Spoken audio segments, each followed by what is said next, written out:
তুমি সিগারেট খাও? জি খাই তো। কেন খাও? কেন খাই সেটা তো মুখে বলে প্রকাশ করতে পারবো না, তবে আমার একটা নির্ঘুম রাত যদি আপনার হাতে তুলে দিতে পারতাম তাহলে হয়তো আপনি বুঝতেন কেন আমি সিগারেট খাই। এখন থেকে আর কখনো সিগারেট খাবা না। কেন খাবো না? আমি বলছি তাই। কে আপনি? আর আমি আপনার কথাই বা কেন শুনবো? জানি না, আমি বলছি তাই শুনতে হবে।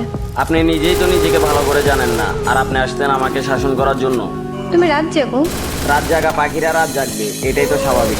আজকে রাত থেকে ভালো ছেলের মতো তাড়াতাড়ি ঘুমিয়ে পড়বা। এই যে ম্যাডাম, 2-4টা ঘুমের ওষুধও আমাকে রাত জাগা থেকে বিরত করতে পারে নাই, আর আপনার মুখের কথায় আমার রাত জাগা থেমে যাবে বললেই হলো। জি বললেই হবে। মুখের ওপর কথা বলবা, একদম মেরে সোজা বানিয়ে ফেলবো। আপনার কথা শুনে মনে হলো আমি একটা খেলার পুতুল, যেরকম নাচাবেন সেরকমই নাচবো।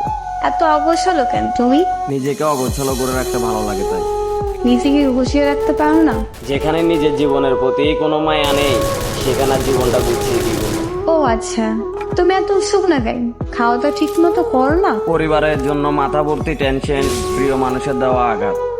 সকালের খানাটা ঘুমে ঘুমিয়ে চলে যায়, দুপুরের খানাটা বিকাল 5টায়, রাতের খানাটা রাত 3টায়। তাহলে চিন্তা করেন শরীরটার কতটা ভালো থাকবে। এত এলোমেলো হয়েছে কিভাবে?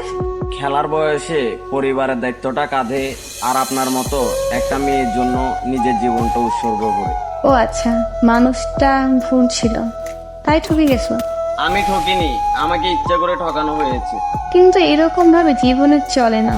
কাল থেকে সকাল তাড়াতাড়ি উঠতে হয়, খাবার পরে দুপুরে নামাজ পড়া, বাসায় এসে গোসল করবা, দুপুরের খাবার খাবা, আর রাতের খাবার 10টার ভিতর খেয়ে নিবা।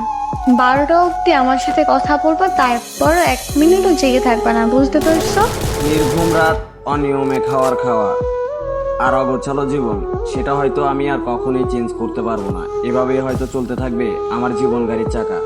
আর আপনি যদি মনে করেন যে আপনি এরকম নির্দেশনা দিয়ে আমার মনে জায়গা করে নেবেন তাহলে ভুল ভাবতেছেন, কারণ আমার মন দিল বলতে কিছুই নেই। তুমি তো দেখি অনেক কথা বল, যা বলবো ওইটা করবা।